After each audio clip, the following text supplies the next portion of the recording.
unstoppable pentakill! Second, they'll find a second. Chippy is on an absolute tear right now.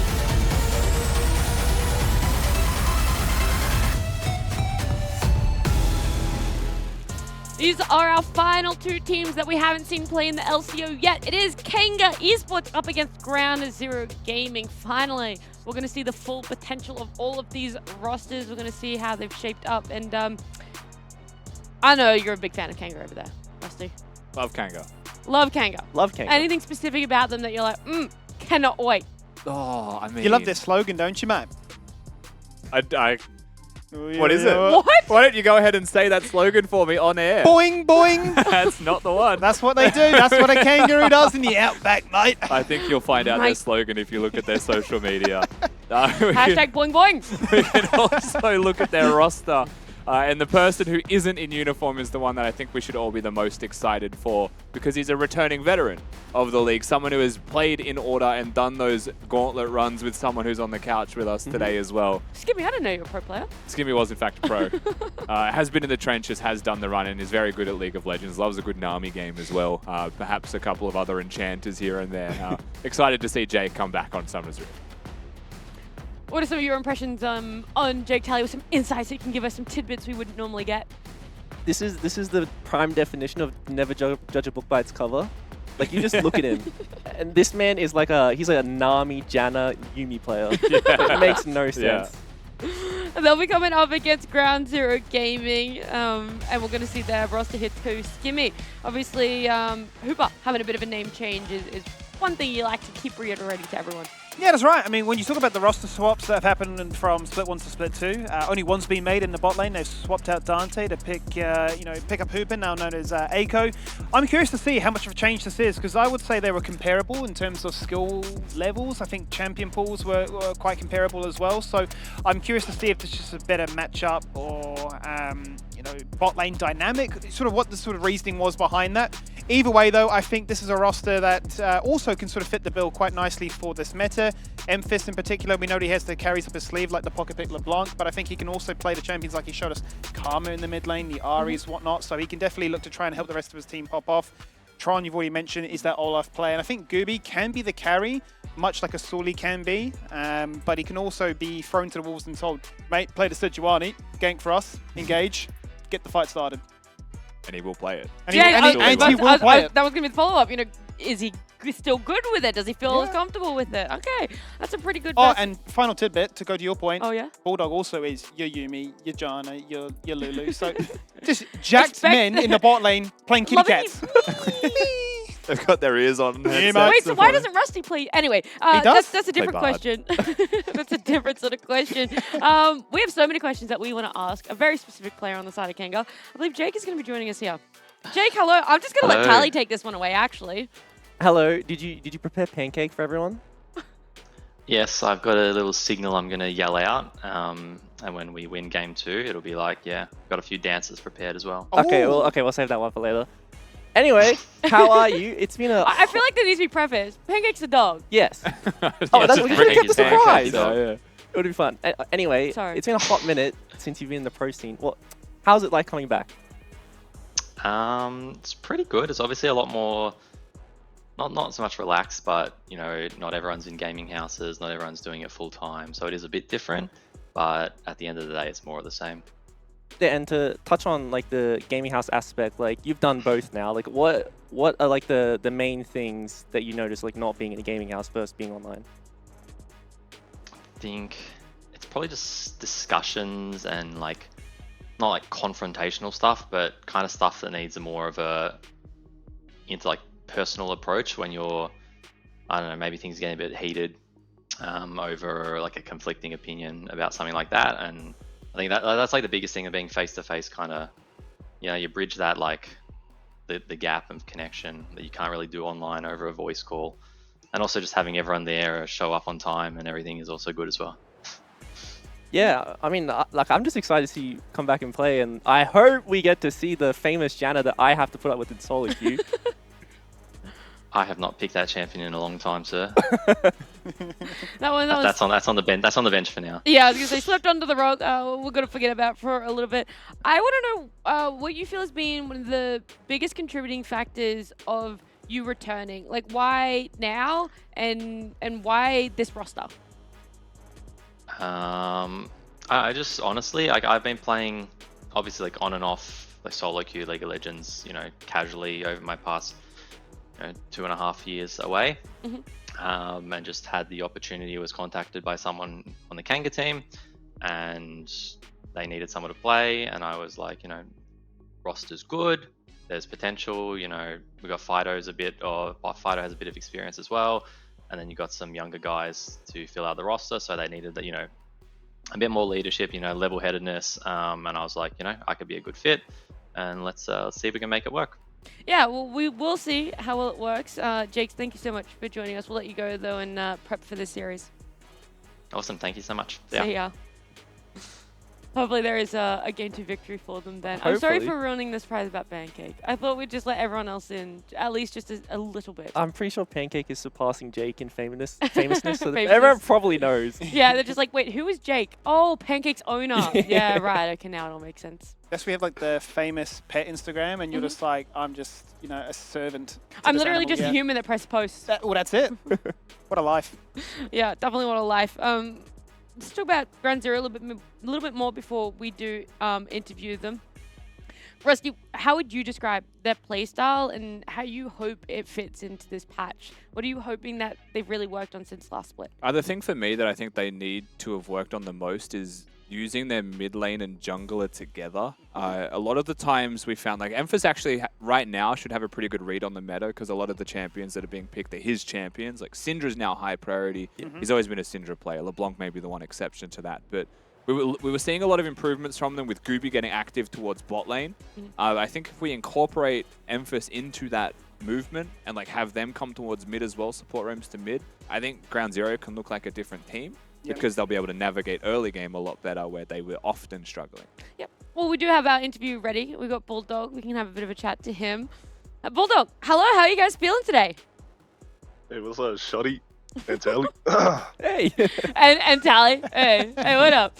I want to ask, what have you guys been doing in your off-season? You personally, but also the team of Ground Zero? Me personally, every weekend, a bit of a drink or two, go out to the clubs, go see some shorties, but other than that, scrims here and there when we're available. Yeah. Focusing on this patch, are you hoping to bring something new to the bot lane? Are you hoping that you're able to unleash something that we haven't yet seen in OS, or do you think you kind of fit the stand in the mold of what's already been picked up champion-wise? I mean, it's just going to be the same stuff as every other team is playing, to be honest. Not that much secret picks for me, but we'll see. Yeah. And how do you personally feel about the meta right now? Because it's like very overseas. There's a lot of enchanters being played, whereas like to OS we're seeing a lot more of the the engaged and melee supports. And like, why do you think that is? I mean, it's us. Fair enough. LPL can play Yuumi. OS can't play Yuumi. I reckon you could play a good Yuumi. I've seen you in solo queue. Okay, buddy. My Yuumi's fine. Well, look, outside the massive muscles you have, I want to know what are some big strengths that you're bringing to this team. You already know. It's just straight muscles, baby. That's all we do. That's all I do. Just straight muscles. Really? Yeah? Nothing else. You ain't like adding to the team talks. There's all these muscles. There's these big ones here. Yeah. You see it, Shawty. You see it. All right. Well, look, Bulldog, I hope you guys are going to have a fun game. Hopefully we can see some more of the flexing muscles, but good luck for today's series. Thank you. Have a good night. See ya. Look, I was pre-warned by your LC, but goddamn. I can't with Bulldog. You can't describe that. I can't, like, he's a character. I actually challenge someone in Twitch chat right now to describe Bulldog in 4 words or less. Yeah, no, good luck to them because I'm not. I don't know the same. I hear your challenge and I'm moving on. Yeah, he is a character and half. Some good information here and there, though, but probably not the Yuumi going to be coming out. We can also see, though, what their side selection is going to be. That's going to heavily influence what is going to be picked up. Complete difference. Our first best of So it two means was it's a all draw. red. It's just 1-1. It's 1-1. We're Yet in the again. score. Yet again, it's going to be 1-1. But yeah, these guys know the power of the blue side before any of the other teams really did, Skippy. Yeah, I'm curious to see if this week will just be a continuation of we feel like we have enough of a read that we can let the Nico continue to go through and just try and prepare a response to it, or if it is going to be a case where, hey, up until this point, Nico just automatically wins. Too much push, too much power, too much team fight presence. So I'd be very surprised if it wasn't first picked in both games, but I am quite curious to see the kind of brand of League of Legends, especially coming out of Kanga, given they've made a massive amount of changes. Obviously, Shinky in the top lane, not a top laner. Fighto, a lot of the times, felt a lot of the burden to try and carry, being the veteran of that roster. And a lot of times they were playing like, triple scaling lanes, just kind of praying that late game would happen. So I'm curious to see, now with Jakey on board, how much that changes up. If you guys want to have your say, if you guys want to try and beat the talent on what's the prediction, then you guys can do your Dare fan vote. We got to hear from you. We got to know what you guys want to do. Go ahead and Tally. Show them where it is. Oh, back That up. one. That's it. If you guys need to be directed, it is just up there. You can use your channel points to put in your predictions and tell us who you think is going to be taking game 1 and then obviously game number 2. But for us, could this be the time that we are split? Okay, yeah. On who is going to win. Damn. You know what's funny? It's like, What? when I look at these, it's like, I don't even remember what I predicted. So Yeah, I'm neither. surprised with the slide goes. Neither. Yeah, put in the 2-0 for Kanga. Oh, Rusty also going different. So Rusty and I, we're going to be the difference makers. This could make or break our score. It'll make it. This will make our score. This will break your scores. Yeah, I was going to say, you want to Zero say gang. just yours. Can't break a score you don't have. He's right, Yeah, I don't know. I think this is like, why do you guys think that there's going to be a clear winner? I don't. think there's Exactly. That's more- why I did 1-1. Okay, I will say mine was a mix of, I thought everyone was going to go 1-1, and I didn't want it to keep 1 being this unified thing, but also not really having the info of side select just yet. I think there is a very comparable skill on both these teams, and there's also still some question marks around, okay, Shinky is now in the top lane. Is that going to impact them heavily? Is that going to drag them down a lot? Is that going to be enough that Kanga can capitalize on it and have a really good start to the LCO? They're like, maybe this is going to be the weakest Ground Zero is at, and we really need to take this and really come full force. Yeah, I think I went for Ground Zero 2-0 just because I feel like they've made less changes to the roster, and the roster with the meta as it is right now should favor them a little bit more. I think, yeah, you look at Kanga, those were the question marks that we raised a lot of the time last split about how they look to try and play the game. So I'm curious to see, if it would be a 1-1 or if it will just be a case of, hey, the meta is the way it is. Teams win because of it. Yep. You want to quickly add anything about your 2-0 tally? I just wanted to roll the dice a little bit. Okay. True. He just wanted to be a little bit different than he ended up being all the same. But I have good news for everyone outside of predictions. Champ Select's ready. Let's do that. Let's kick off our final series of week 1 here in the LCO. And Kanga going to open up their accounts by saying, hey, that Karma that Emphis could in fact lock in is going to be denied. It's that good that Nico gets banned. They listen to us. Zeri, Nico, Milio are going to be banned away. 3 very good bans, 3 very good champions to take away. Cassante, Gragas as well on the other side. Syndra, of course, we mentioned this just before, but Emphis, big Syndra player. So that's going to be removed as well. And this Karma can be considered flexible, right? Can absolutely go mid lane. We said this, before we even started our first game in the season. There's worlds that you get Karma mid lane. Running the new support items, because Echoes of Helia can be absolutely insane with her, and the cheap support item spikes make Karma nuts. But keep in mind that at all times that is still a support champion until it's flexed.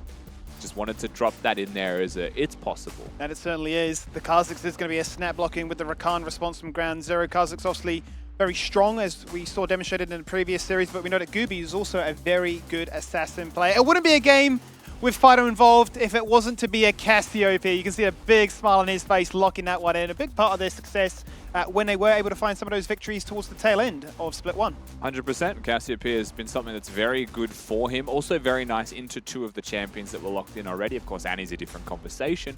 But I feel like in this matchup, I would rather be the Cassiopeia than the Annie, because you have a little bit longer range with your Q and it's non-committal. into how you play that one out. But at the same time, the changes to the Annie shield means that if you hit the Miasma, you take damage yourself because you're dealing damage over time to a shield that has Reflect on it. So I'm not sure exactly how this matchup goes anymore, but I know that Fido on the pick is different to Cassiopeia versus Annie, because it is Phyto Cassiopeia versus Emphas. It is a different breed, isn't it? And Emphas's best game, I believe, in Split 1 was Annie. Mm-hmm. You can certainly pilot that champion well. It can have devastating effects and be a big reason why it's been so strong for such a long time. Ground Zero going to ban away the Ornn. Response snap straight away from Kanga is no Jinx for you. No easy reset for Exodia when you talk about the likes of Aphelios and Jinx right there at the top of the table. Will that introduce some new champions? The potential for the things like Lucian, for example, that we've been hoping to see. You know, it's been so strong elsewhere in the world. Yet to see it here. Yet to see it. Of course, Lucian being picked without one of the enchanters to enable it, though, is something that is much less likely. Aphelios also being taken away from Eiko. If I at any point say Hooper, it is Eiko that we're referencing. That name is just stuck in my mind.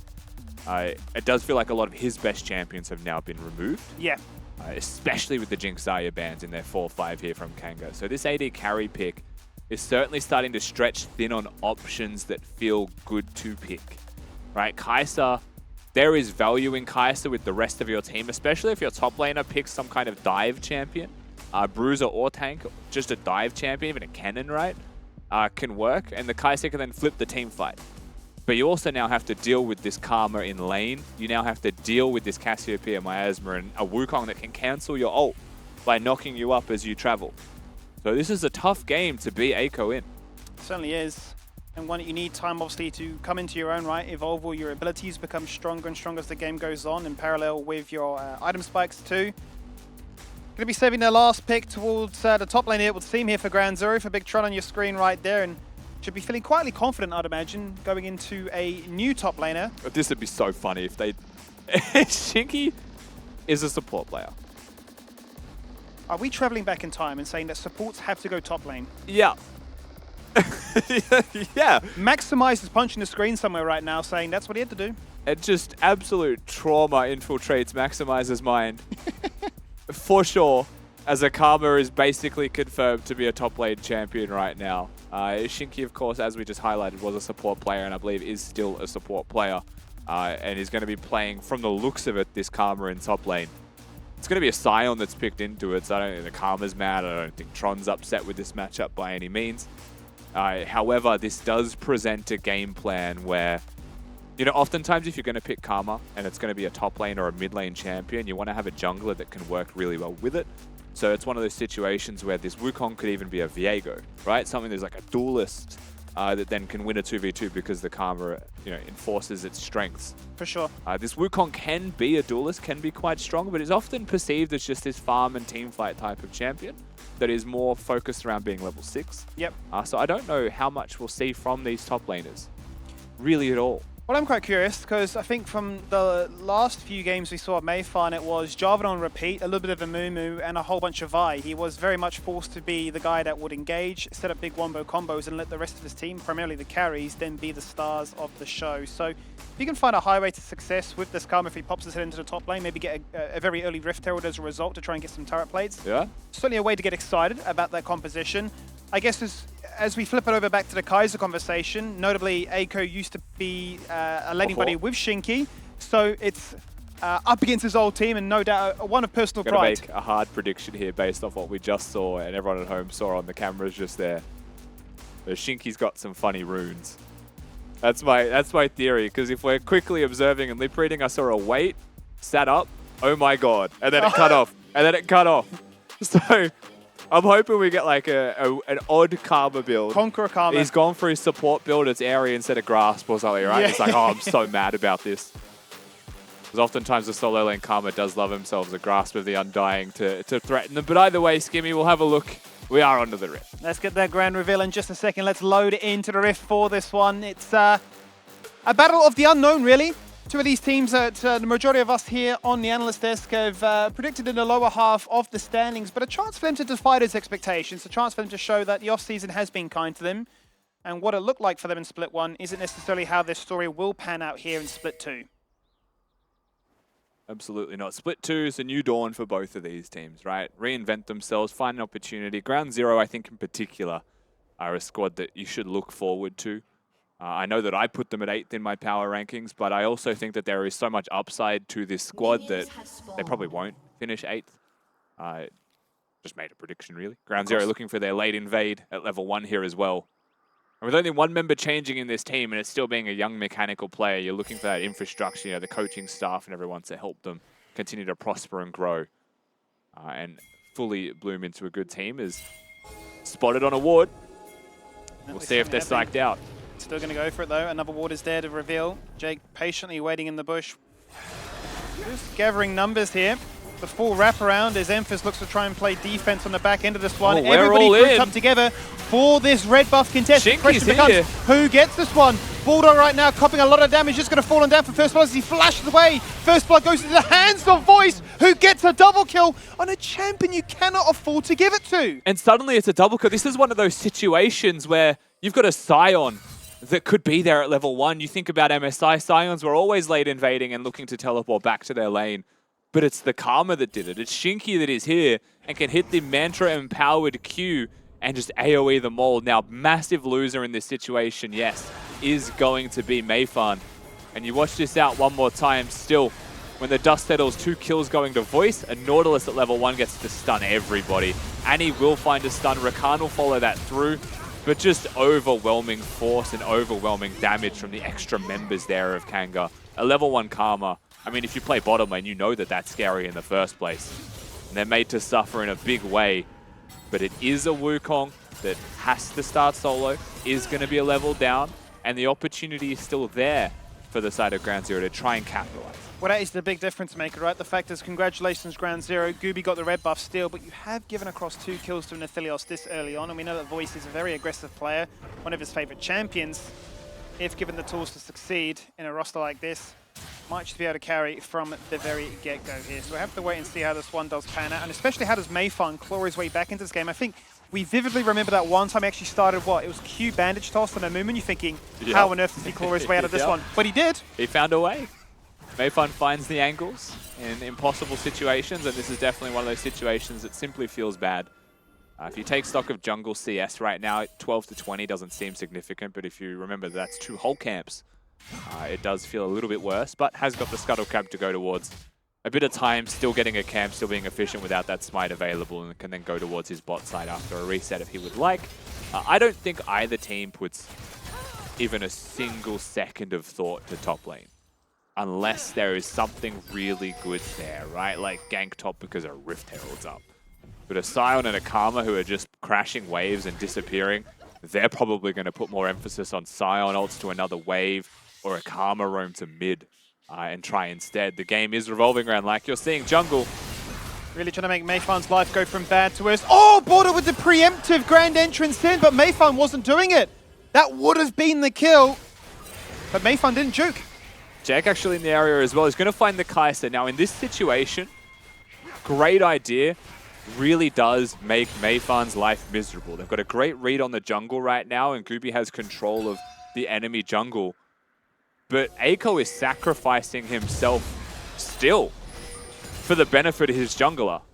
Voice was able to farm during that whole roam where the Kai'Sa goes to mid. Gooby now being pressured away from the Krugs. Means that Mayfan's going to get that for himself as well. And if he's able to just clear that Krug camp, come bottom, and keep them healthy while crashing this wave, still in a comfortable position overall. Certainly would be, and you'd be imagining that assistance will come on through thick and fast, especially now that TPs can be utilized by your top lane. It's just a fraction earlier, 10 minutes into this game. Could be a 3v3 actually. Mayfan snuck his way into the bottom lane. Gooby has the 1 level advantage. The fight starts off. Jake engages. Bulldog is the one to be taken on down, and it is Mayfan of all people that's actually able to pick up the kill. That's what he needed. Injection of gold, experience, and everything in between, and that's a massive wave now crashing with an Eiko forced to try and do it all on his own. Exactly right. Top laners are going to fight each other. You saw a ghost just used by Trony's feeling it. He certainly is. The Colossal Smash connects as we said we're He's going in. attacking. I will go to the Afterlife if need be. Decides eventually, maybe not. Big wave to actually collect. Maybe not the play. And is choosing to use his Decimating Smash on the wave to thin it out to perhaps get a base off. where he could have held that and Shinky would have had to deal with the wave pushing towards the Scion. I think that is just a product of perhaps wanting to get back at level 6 as fast as he can, perhaps even save the teleport or the ultimate to come back to top lane. Big thing here, Skimmy, above all else, now that fighting has finally dissipated. Like you highlighted, Mayfan got the kill. That equalizes jungle, and their bot lane was already winning. And so all of these things that have just happened, you know, attempts in the jungle that have gone well for them, Voice has still been farming perfectly fine. You know, those 2 kills equalize any CS difference that exists. And now Mayfan's found himself a kill. It's 3-0 in kills. They're up 800 gold. And I wouldn't be too surprised now if there was to be a very early lane flip come out here from Kanga to guarantee that these objectives do go their way. We've certainly seen times gone by when enchanters are being played in the top lane. 2 items, basically that point you stop CSing. You say, I've hit my break point. The rest of the team can pick that up and accelerate themselves to get that much further ahead. You just put a bit of a time on the game because you're just grouped up and stronger. Kha'Zix, of course, so good at doing objectives. Will be able to go to the Drake and take that one down completely for free. Jake, you can see, has spent so much time just moving around the jungle to try and spot where they are, right? Let Mayfan feel safe. Let him feel protected. At the cost of a fair amount of experience for himself being level 3. You know, next wave in bot will give him 4. But he starts to fall behind for the benefit of the rest of his team. A true support player with experience after all. Very annoying emotes. Let's see what kind of form Fido's in here today. Tell you what, the tail end of Split 1 was, we called him Faker Fido because he was just farming up montages on repeat, wasn't he? He was having some big moments in a big way. You know what's just, something's just triggered in my brain. And this is like a throwback to, I think, 2019. Habu just started playing as a pro, was scrimming here and there.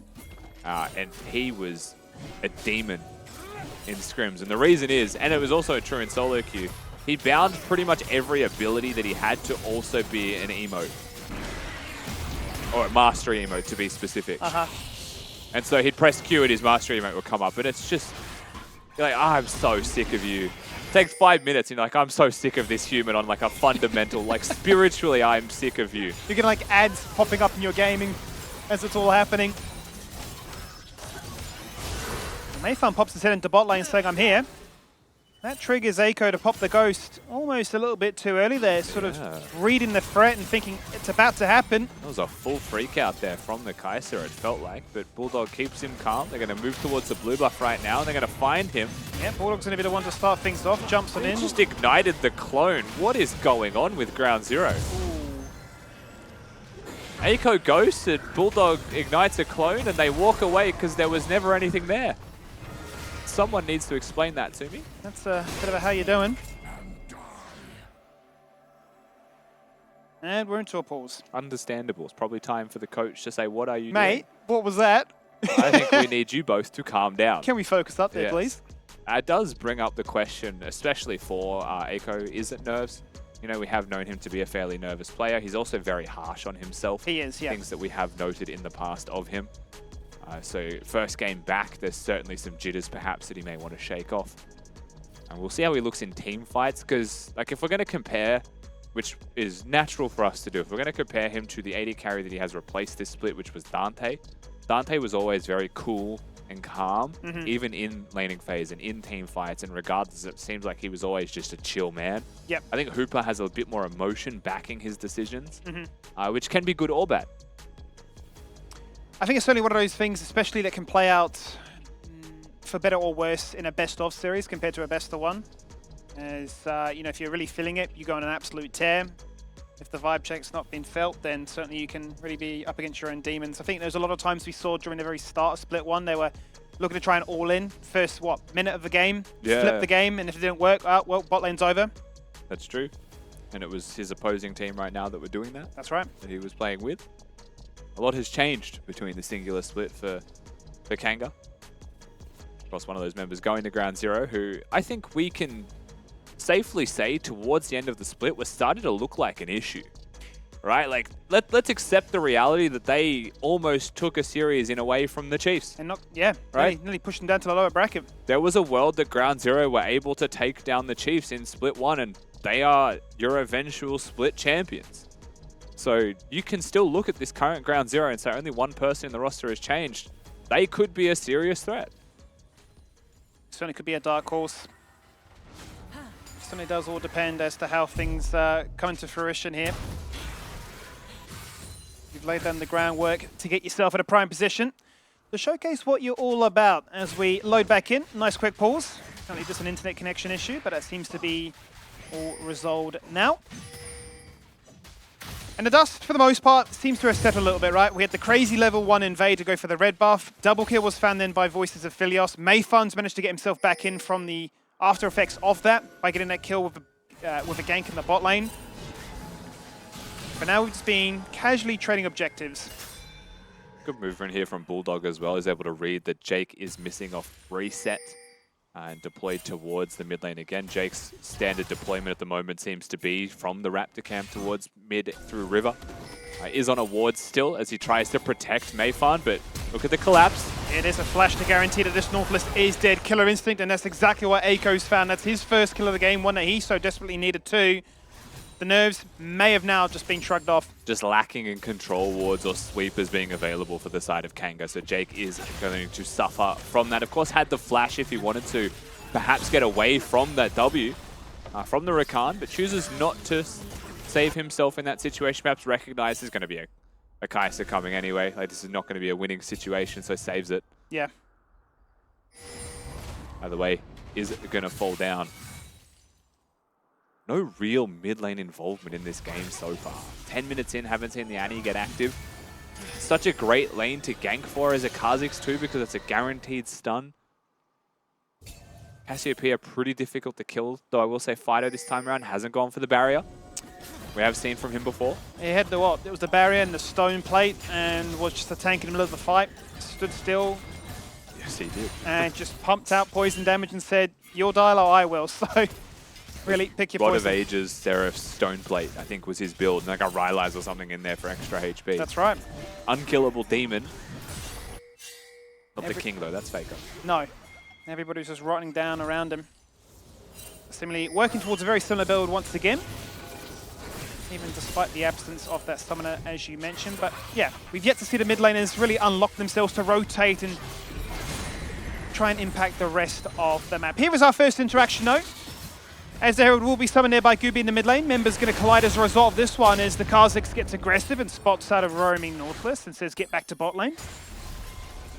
Of course, not level 6 is the Nautilus, but the rest of his team is going to start to reinforce them now. Charge confirmed.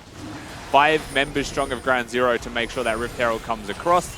Sion Q not going to smash anyone but an Annie. Here it is, there's the Annie with the Tibbers on top of Fido's head, petrifying gaze, the instant rebuttal. Still searching for more action is what they can do is Shinky with an item advantage is able to get his kill down.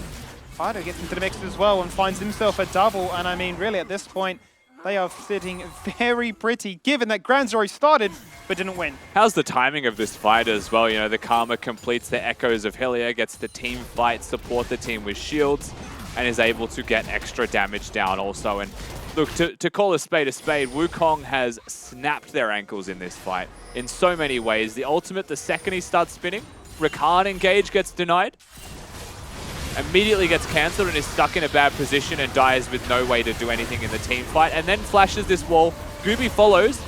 There's a control ward, gets juked, gets smited, and is slowed and is just dead. Mayfan did his job so well in that fight simply by pressing R and juking around while the rest of his team was freely dealing damage. Good team fight by Kanga. Huge impact. I'm glad you actually highlight the focus there on towards Mayfan. As we now turn our attention towards the bot lane and Jakey's in trouble and is going to fall on down. Bulldog finds that killing blow. They turn their attention now onto Aiko and Fido's here. He's TP'd in to make sure that he's getting himself nice and fed and nice and early too, 13 minutes in and 3 kills to his name. Yeah, Hooper being very aggressive there, actually made to fall down almost just as a result of his own aggression. I love the idea, post-team fight, they've got summoner spells that start to go missing, right? Maybe you find this opportunity to get a kill. Admittedly, they go onto an Aftershock Nautilus who's still got the full cycle of his abilities off.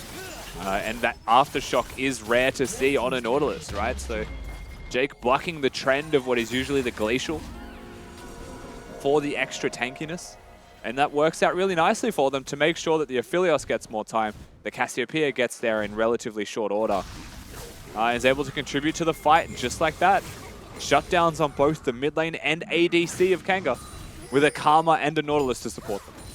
I mean, just take a quick stock check at a total goal graph. It's obviously looking very pretty if you're a Kanga fan right now, but to say that for Ground Zero, your most fed member is a Scion, might be a bit of a concern. He's fed though. Gets the whole turret. Is able to at least open up the map a little bit for his squad. Rift Herald also going to coincide with the timing of that turret falling down. Has got that Jaksho completed. Ghostblade also there for Gooby. Now's a good opportunity to consider the fight's emphasis while he hasn't completed a full Mythic yet. Has got the Sorcerer's Shoes, so still high DPS can come from just the base damage. Levels. In jumps Gooby getting very aggressive. He really is feeling the pressure and the power of that Ghostblade. Jake is barely going to live. Tron comes in and just hits him and gets the easiest kill of his life. It's a 1-for-1 so far as the support top lane Shinky gets it done on Karma, removing the Annie from the mid lane. Fido is on a rampage. That pocket pick Cassiopeia is putting in work once again, and the clone from the Afterlife, Tron, is unable to find much more than that. Yeah, really, Ground Zero just unable to find the perfect fights. The engage seemed really good. The Annie was there to follow up, but quite simply, Voice just cleansed and there was no damage to follow that one through and actually confirm the kill, which feels bad when you have the Kai'Sa and the Kha'Zix that do exist in this composition. So it's one of those fights you kind of have to look back and see what exactly went wrong. And well, the Cassiopeia is going to be a large factor in that. Nicely done by Kanga. That's what we've grown used to. Very early case of split to your lanes and farm up, hit level 16 as quickly as you can. But let's run it all back. I mean, it all starts with Gooby thinking he's found a pick. Yeah, and Bulldog also finding the angle here to get the engage off. Charms finds them both. Annie Tibbers comes down, the cleanse is gone, and Voice ultimately spends all of this fight just hitting a Tibbers, unable to do anything.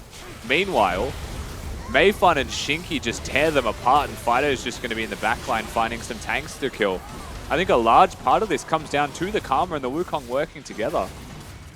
Not really allowing them to pass. You know, they are the troll under the bridge. Yeah. Just not going to let them any entry to deal DPS.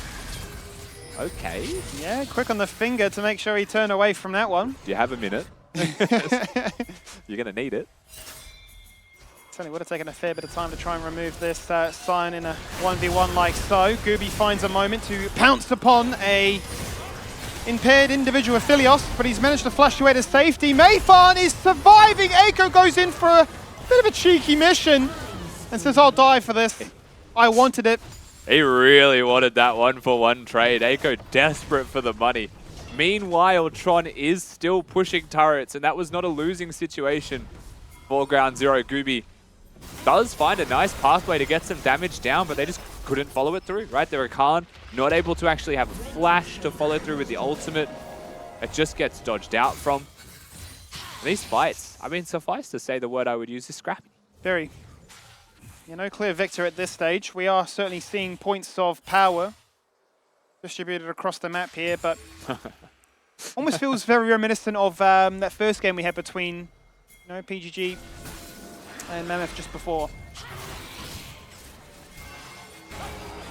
And usually in scrappy games, a lot of the combat's going to happen around major objectives, and right now you've got the Drake that's going to be up, each team at 1 apiece. So to the surprise of no one, Kanga now grouped as 5 Ground Zero. They will not have Tron with them presently, but they are also equally as grouped. I don't think you can contest this if you're Ground Zero. Kanga just too strong, too many items. Shinky's full build. Shinky is full build. He's got the very cheap second item spike, and he's just going to be grouping with his team. You go for a Khan engage, he hits Mantra, presses shield on his team. You've done a total of 0 damage. Emphas going to be feeling the real brunt of that as well, unless he finds an incredible angle. They're going to completely expose the mid lane here. Our Ground Zero and some. They want to kill as well. Can they find onto board or no? Instant hit on the quickness to run away. Emphas tries to be creative. Tries to go with the Rocket Belt Tibbers. That's not going to be enough. Fido's found another. He's halfway towards a double-digit affair here. Now it's 6-0. And I mean, look at the items. They're not stopping from the looks of it. They've only got 2 minions to work with, both ranged and both on 1 HP. So a Scion will be able to take them down, but he gets hooked. He certainly does, and it will take a bit of a mission to remove this Raid boss, but he moved in the blink of an eye and is deleted. I mean, Rusty, at this point, I might be looking to try and set a record here to start off Split 2. It's not even 20 minutes just about to hit 19 now. And Kanga want to announce themselves in with a new roster, with a new look, with a new way to try and play the game, that they can hit the Nexus, that they can try and end the game right here and right now. It's down to 50%. Grand Zero are running from the fountain. Double found here by Eiko. He's barely survived. He's back to the fountain, but they need him desperately back. Shinky's somehow still there in the mix of things. The minions might end it, but Voice will get it done. They're toying with them for the meantime, but 19 minutes and 20 seconds in, and Kanga say GG. They put up a defense, but they cannot stop Voice from hitting that Nexus, and it will ultimately fall. You can see the excitement coming out of Fido as well. A 19-odd minute victory. I mean, that's just a surprise for everybody. Wow. Came into this series, hard to predict the winner. A lot of people did go for their 2-0s, but I don't think anyone said 19 minutes on the cards for game one. Not a chance. And I mean, I think just the way in which it all played out, the sort of confidence to say, yep, I'm going to play a support top lane. I'm going to be strong. I'm going to have these item builds. We're going to group up. You're going to have your pocket pick in the mid lane. We're going to get fed. Oh, you try and gank our jungler. I'm going to find a way back into this game. I'm going to be the MVP in a lot of those fights with the Nile, as you said, the troll under the bridge tags. I mean, flawless. Top lane is pissed. Just play support. I was gonna say, yo, we're gonna talk about that one, Tally, because like we see it come out in the draft, and you're just like, oh, maybe this, maybe that. Oh, I don't really. All right, yeah, no, it's top lane. That's what we're gonna see until it Karma. Yeah, I thought when I saw the Karma first pick, it didn't really make sense, and then I was like, oh yeah, like they have a former support playing top lane, and then he also just builds the 2 Exodia items. So it does make sense, and then like you could actually see that Tron recognized like, oh yeah, we can't 5v5 anymore, and he was building towards split pushing and just trading his base, which was really sad for them in that position. What led them to get to this point, though? There were so many different skirmishes, so many little pickoffs that Ground Zero maybe could have been able to turn in their favor, Tally, that they wouldn't have had to go for this split base trading. I think it was just really like good execution and like well team play in the early game. Like you can see in these team fights, like they're all just playing their team comp. This is a straight front to back, like Karma, Castillo, Aphelios with like blue gun. Like this is exactly what you want to be doing. You find a Nighthawk, you kill someone, you repeat. Like even in the early game, like they were dropping really good level 1 wards to spot the invade. Like even though the level 1 isn't that good, they spotted them out and they were able to win it. And like they're just sitting as a ball, and there's just no angles to find onto their carries. Yeah, I think that's the key word though as well, is like the angles, right? Where do they exist? You're playing front to back, but you're playing into a Karma that shields. You're playing into a Cassiopeia that just places the W down and stops dashing, right? Yeah. So Rakan has a hard time. And the same thing with the Wukong ultimate. Kai'Sa can't ult through it, Rakan can't engage through it. And if your best option's front to back, well, you're going to have a very hard time if Kanga get ahead. And the game at level 1 allowed their carry to get ahead. What a hype ending to this game, by the way. Like, we see Kanga, they kind of want to commit, and then they're like, all right, let's just keep pushing, Ground Zero come up, scheming. I was like, oh, maybe they get a bit of a team wipe here. They bide themselves some time and maybe have a little bit more presence over the map and farm their way back in, but nah. They weren't able to actually get that team wipe onto Kanga on the side of Ground Zero. It wasn't to be the case, yeah, no, as you say. I mean, it just really was the case of, yeah, playing better. And I mean, the jump potential, you know, of a Tibbers being dropped in the one shot, it just wasn't there. So far behind was Emphas in comparison there to Fido.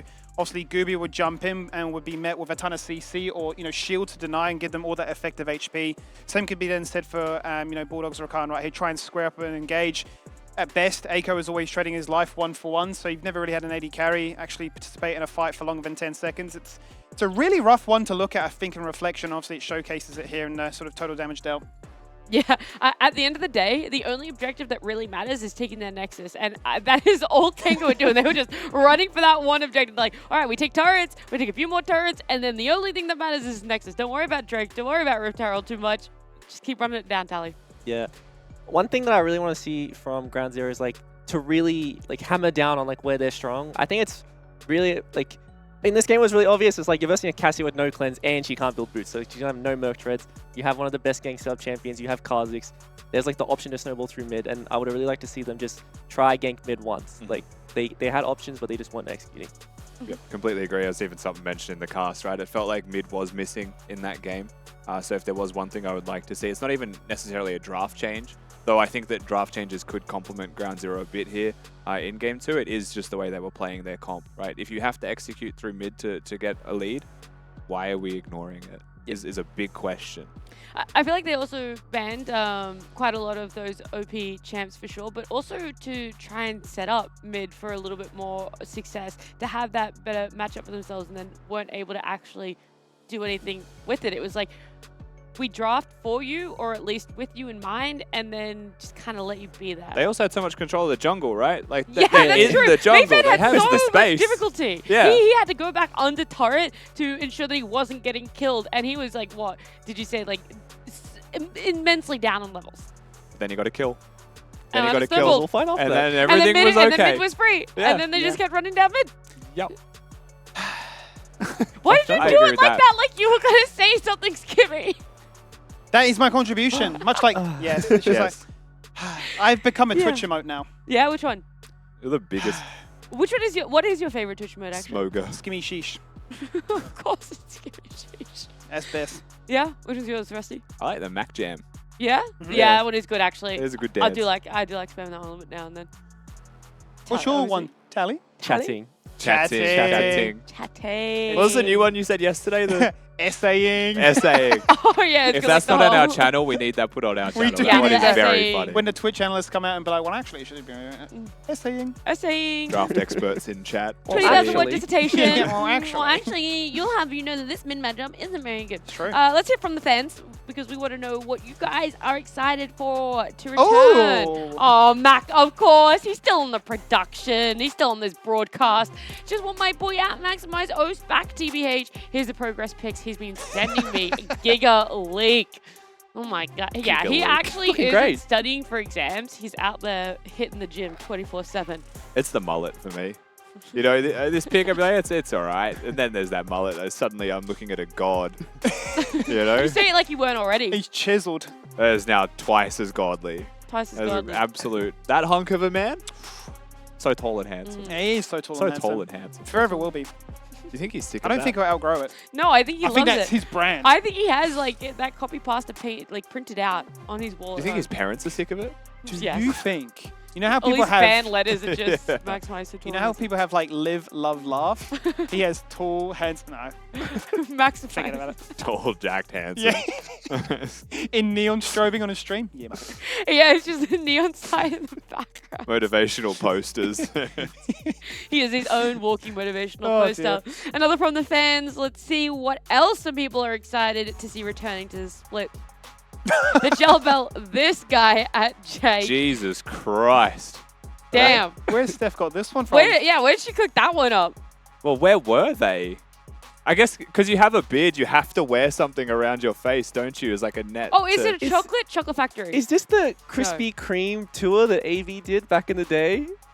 It definitely is a food place. It's definitely That food. could be. That I could be think it right. is. That could be right. It's And a gift. that's a Wait, throwback. it says it's a gift. It was like the Pabu Jake Shame. video and the Yeah. Krispy Kreme. I think this is it. That's really good. Amazing. We Absolutely need Steph to tell us where this one is from because I think this is from the vault. Like this is. Mhm. Oh, we got another submission. This one using hashtag LCO. If you guys want to be on the broadcast just like these other people, then please hashtag LCO. Ayo, at boys, got that big meatloaf energy at LCO. What you think? Hashtag LCO. That's just Dar with another banger. Yeah. I think Spawn will be proud of this one. I know he's a big Meatloaf fan. It's always playing the 12-minute long bangers. This is actually way too good. Way too accurate. It's so good. I think we have to start doing celebrity lookalikes for everyone in Oh yes. LCO now. I have to think about it now that we're looking at people. I have to judge them compared to celebrities from now Yeah. on. See I what mean, we that one's get. just way too accurate. Yeah. That was like handed to you on a silver platter. That I one's want to see, goated. yeah, I want to see what else Dark can do for Can all you the other imagine players. if they did it like they do it in like American sports? Oh, where, the celebrity lookalike where we're cabs? at DreamHack and then Oh. suddenly they just in get somebody from the fan crowd cam. and like, yes, you look like this. Yes, I did. I was That'd like, be where is this going? hectic. That would be so good if you Yes. just see someone that looks. I don't know. I was going to say a random celebrity, but it doesn't really matter. It doesn't really matter what celebrity they look like. But I would like to see more celebrity lookalikes for our players, or our talent. If you guys think these guys look like any celebrities as well, that would be interesting to see. What your celebrity doppelganger is. We could do a little bit of He's research. a white guy that wears glasses. So pretty much every celebrity Harry ever. Potter. All of them. Harry Potter. Harry Potter, look at that over there. Absolutely not. Absolutely not. That one's not true. Our best of two does continue. We're going to head to a quick little break. When we come back, it'll be that second matchup between Kanga and Ground Zero Gaming. The cross, Zion Q not going to smash anyone but an Annie. Here it is. There's the Annie with the Tibbers on top of Fido's head. Petrifying Gaze, the instant rebuttal. Still searching for more action is what they can do. Is Shinky with an item advantage. He's able to get his kill down. Fido gets into the mix as well and finds himself a double. And I mean, really, at this point, they are sitting very good.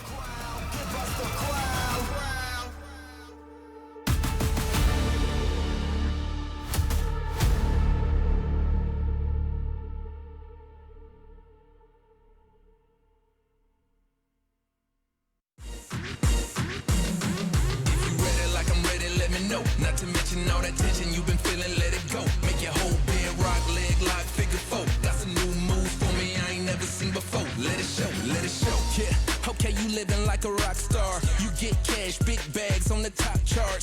Get it fast, make it splash, you are by far the best to do it. I said it, now watch me prove it.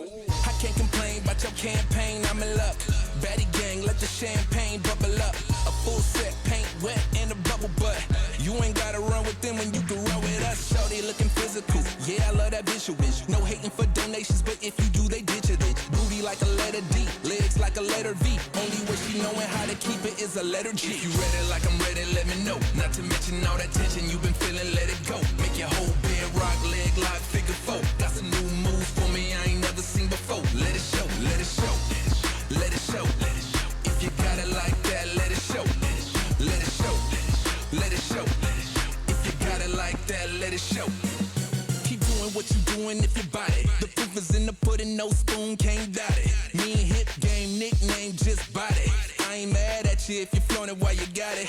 All about $1, take your power in your own hands. You don't need no help with all your work, you got your own fans. BGs, OGs, and a couple old heads. Any individual, currency is digital. Hit them with the handle, give them just a sample. Till they hot and bothered, now they hotter than a candle. Time ain't ample, get it while you can, boo. Call it show and tell and show the world what you can do, can do. If you ready like I'm ready, let me know. Not to mention all that tension you've been feeling, let it go. Make your whole bed rock, leg lock, figure four. Got some new moves for me I ain't never seen before. Let it show, let it show, let it show.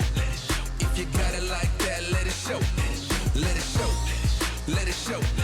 If you got it like that, let it show. If you got it like that, got it like that. If you got it like that, got it like that. If you got it like that, let me know. If you got it like that, let it show. Yeah. Attention all newcomers. This is not a game. Ain't nothing to it but to do it, you feel me? This is life. Let's get it. We put blood, sweat, and tears into this. So look, I push that weight to get that dough, but I don't break cause I've been broke. If ain't no pain, then ain't no growth. To keep it 100, I came in to run it and bet if I had to, I'd do it again. It ain't no race if I don't win. In spite of the odds, I go get it like I'm a boss. If they step to me, we toss. Look how I done lost. And that's what keep me on my toes. Ain't no regular Joe, ain't no hanging the gloves on what's ahead, still ain't enough. Pushing kilos like it's weighted repetition, maximum reload. Look, I'm sick with it, legit right off the jump. 24/7 every month. When I say something, make the bass bump, but there ain't none and it can't come. Can't get no sleep when the competition doing the same. So I shed blood to show my pain. Hustle, hustle, hard. Hustle, hustle, hustle, hard. Hustle, hustle, hustle, hard. Hustle, hustle, hustle. I push that weight to get that dough, but I don't break cause I've been broke. If ain't no pain, then ain't no growth. To keep it 100, I came in to run it and bet if I had to, I'd do it again. It ain't no race if I don't win. I push that weight to get that dough, but I don't break cause I've been broke. If ain't no pain, then ain't no growth. To keep it 100, I came in to run it and bet if I had to, I'd do it again. It ain't no race if I don't win. Trust I'm coming up for that top spot, coming up for that throne. Trust I'm coming up for that drop top, coupe sitting on chrome. I don't need no introduction, they gon' see me know my name. Trust I'm growing every chance I get in spite all of the pain. I done came and snagged my dub and threw them deuces up to make it rain, cause ain't nobody quite as smooth as us. See, I done worked and I done bled, cause I done hustled way too hard. And I get further every step, if sky's the limit, shoot for stars, huh? Hustle, hustle, hustle, hard. Some didn't think we get here. I told them just watch. I push that weight to get that dough, but I don't break cause I've been broke. He hooks himself back in. They want it. Kingsley's not able. It's a pentakill. Second, they'll find a second. Chippies is on an absolute tear right now.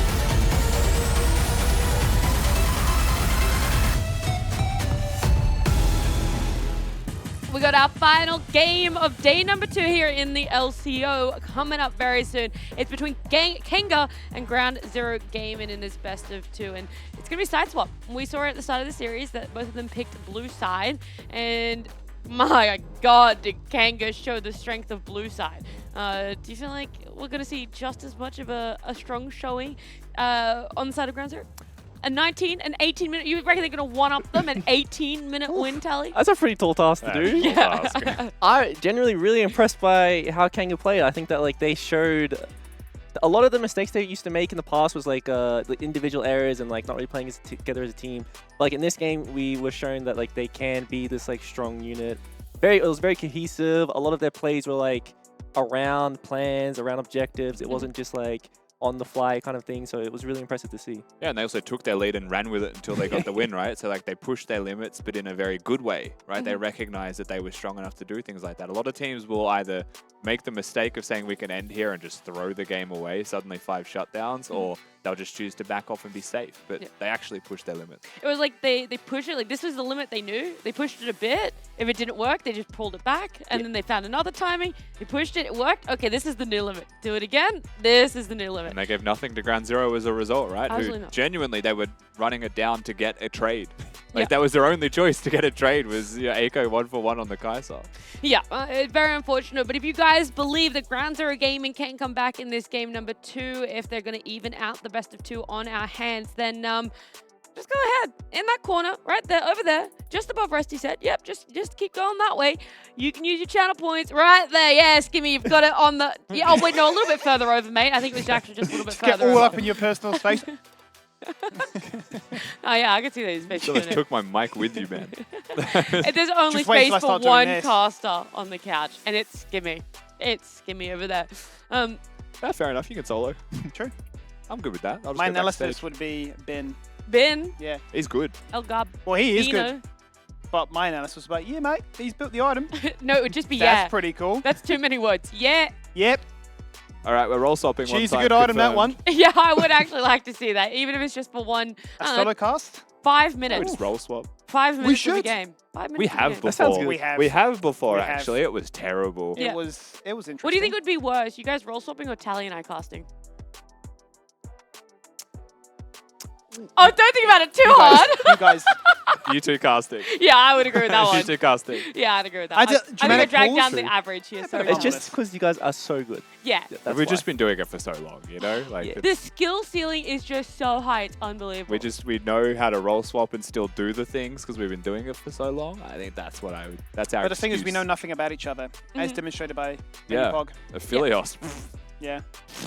Oh, well. Cap. Do you reckon he's going to keep getting picked? Because I just heard Yeah. we might be seeing it because Okay. Champ Select's ready. Let's go.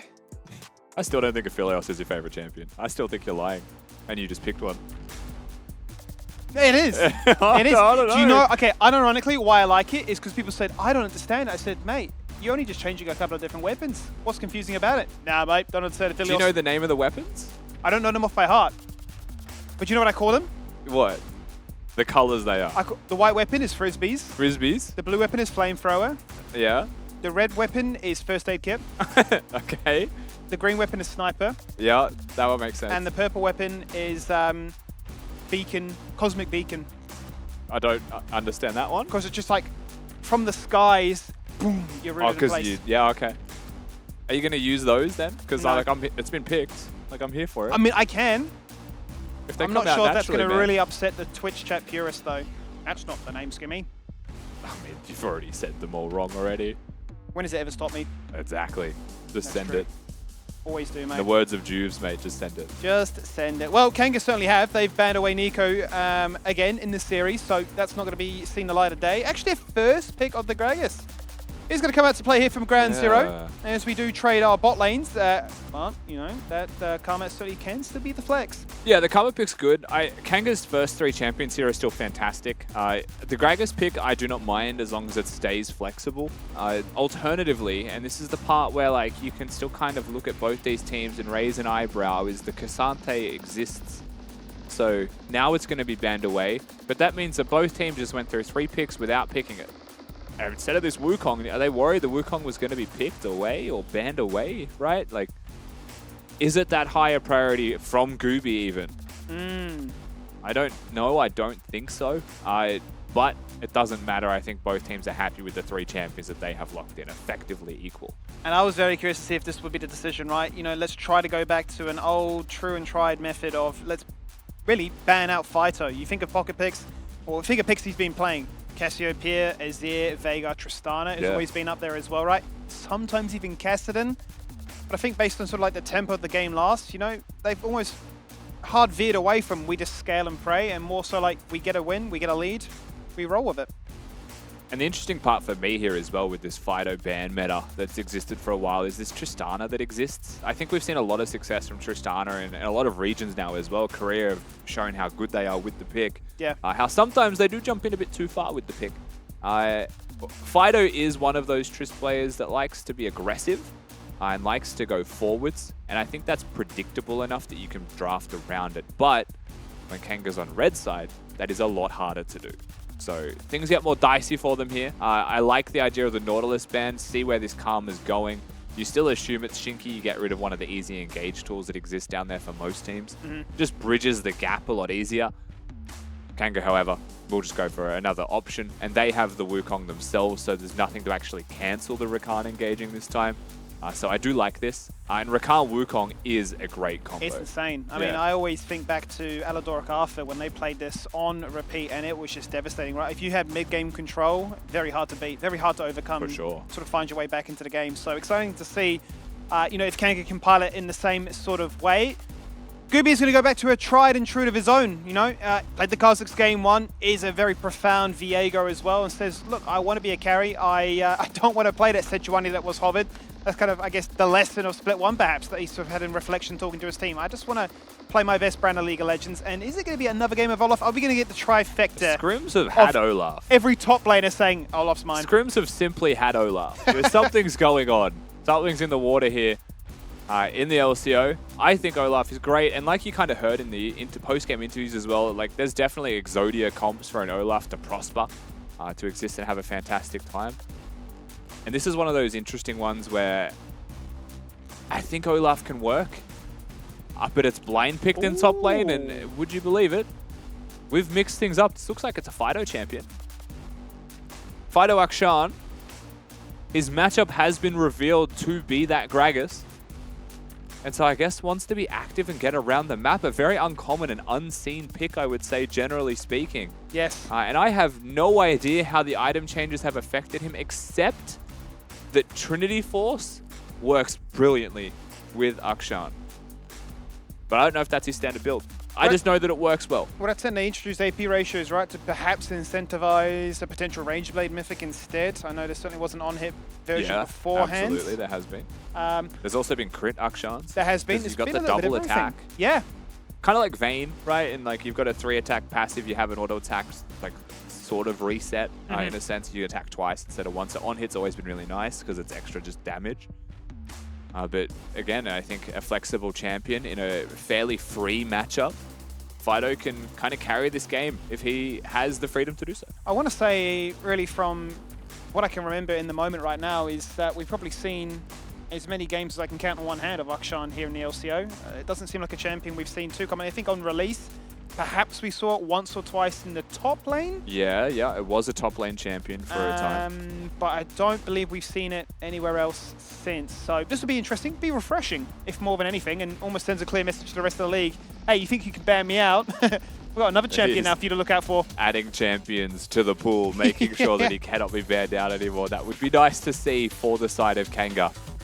As they, I guess after game 1 have kind of presented themselves as a real threat to the league of the LCO, and that's something that you absolutely love to see. We'll see if they can actually cement that, however, with their composition locked in here in the second game. The core of it, the identity, is this Wukong, is this Rakan? Eyes go to Jake to see if he can find those engage angles and work with Mei Fan to get it done. Well, let's do it then, Rusty. Let's load into the ref for the final time of week number 1. It's been a brand new format, and with that, it's brought some pretty exciting changes, you'd have to say. You know, the adaptations between different games and sort of how teams reflect on what went wrong between games 1 and 2, and you know, be it the performance as well as the mental, if it's all in check and ready to rock and roll. Let's see, with a new format and with some new champions, how they perform to close out the night here. And a couple of pieces of, I guess, obvious business. First and foremost, Ignite mid lane for Fido has gone to press the attack, so it is a high DPS lane threat-based build. Emphas on the other side has gone for that Comet, so a bit more poke-oriented.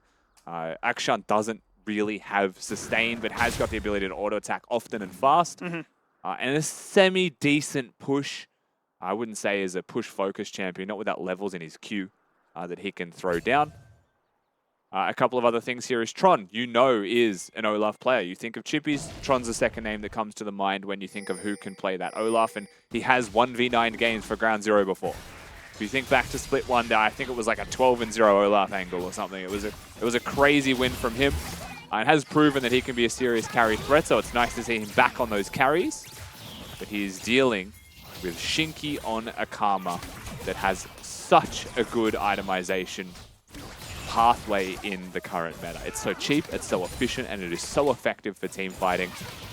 And that makes things a bit harder for Olaf if he's looking for kills, because they run very quickly away. They certainly do.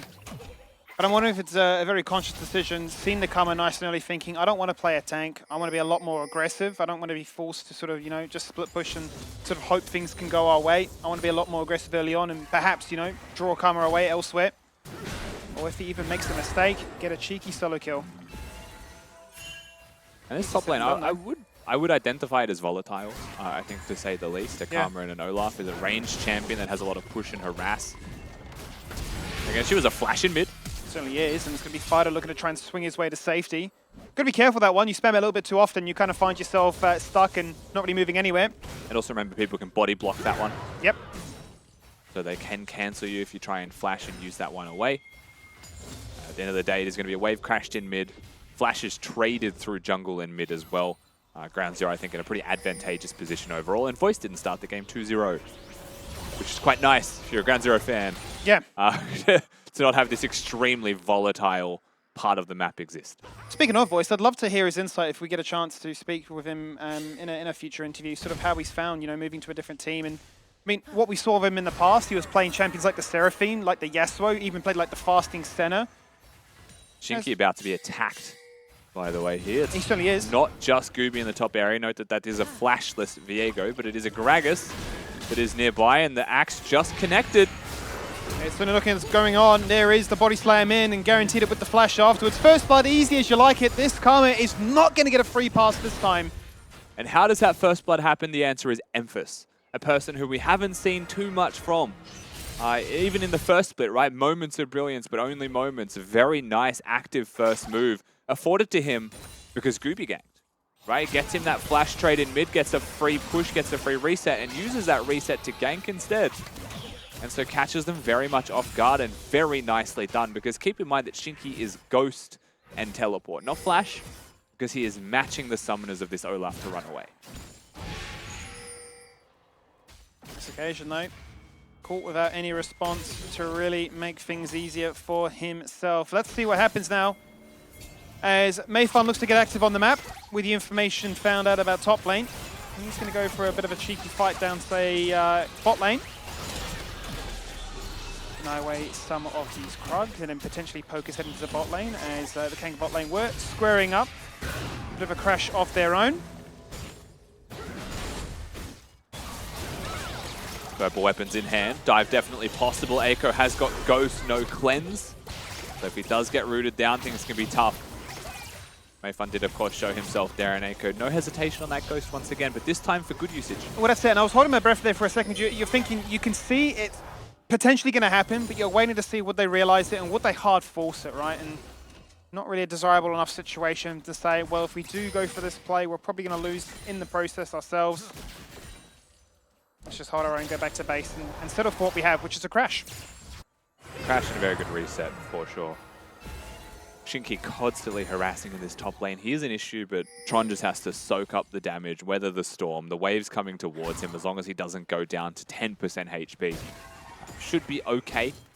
And of course now has that inbuilt sustain and inbuilt life still on his passive instead of having to activate an ability. So if he gets to auto attack, the Olaf will be okay.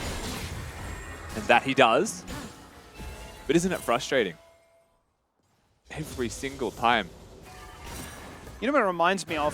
It's like when you have Ooh, the he's mad. younger sibling. Hold that for a second. Get him. Forget my joke. See what's happening right here. Just chopped, hack and slash, and take him on down. Tron gets it done. I was going to say, reminds me when you have that younger sibling and you just put your hand out and hold them at arm's length so you're not coming closer. But he said, I can hit ultimate, and now you can't do that anymore. Then he moved the hand away, they fell over. That's it. grew up. He's tripped him. Tron hits level 6 as the axe gets thrown out and just completely catches them off guard. You can see Fido, however, is going to be moving towards the top side of the map, perhaps trying to sniff out the recall. He has the sense, the dust on the ground, and he spotted him. Yeah, if he gets this kill, he's looking for a resolution, and in this case, it won't be the revive, because, well, Shinky's already back in play. And that is one of the strengths that an Akshan kit can provide. So, already active, finds Retribution. The Repel does get the reset, but isn't able to use it effectively to look towards any kind of second kills instead. He'll just take the one very happily. We'll just take the one. Shinky going to cover mid-wave as well during that time. And it's nice to see the active movement from Fido as Gooby found Mayfun. They have found Mayfun, but he's going to go for a flash and a clone away. And he is out. Despite Bulldogs sniffing at whether or not they could find anything more with that play. Fido's actually still just staying in the top lane. They're just on a lane flip. Tron no ult, so I don't think he has the true kill threat just yet.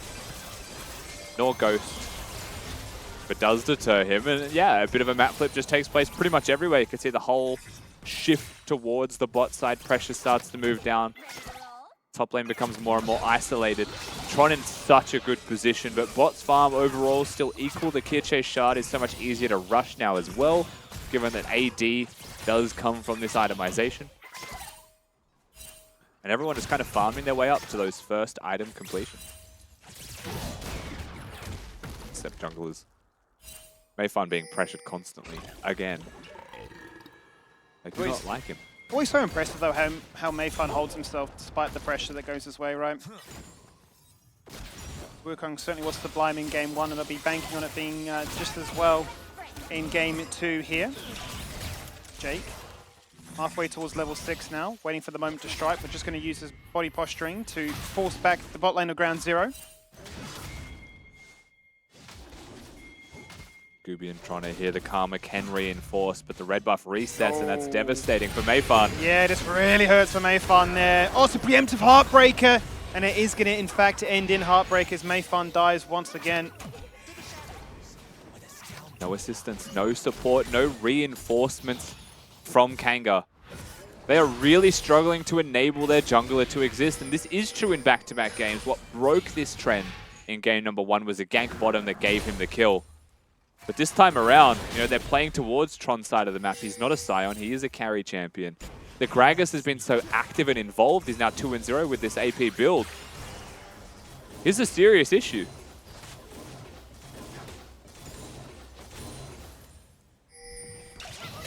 Here we go, looking for the bot lane play. Instant flash away there by Eiko. Not going to fall victim to the empowered ability of a Rakan. Fido channeling up that ultimate, but it gets blocked by towers. It's not as easy as an ace in the hole like a Caitlyn can use.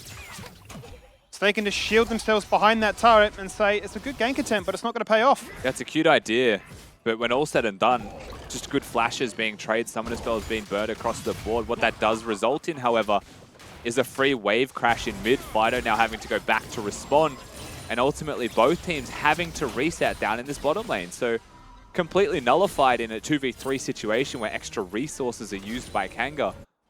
Affords more space for ground 0 overall. He does. They find themselves at this breakpoint here, 10 minutes in, up by 2,000 gold. Items starting to come online and be completed. And oh, he's here we angry go again. again. Ghost, Ragnarok, missed the axe though, and that is the deal breaker, really.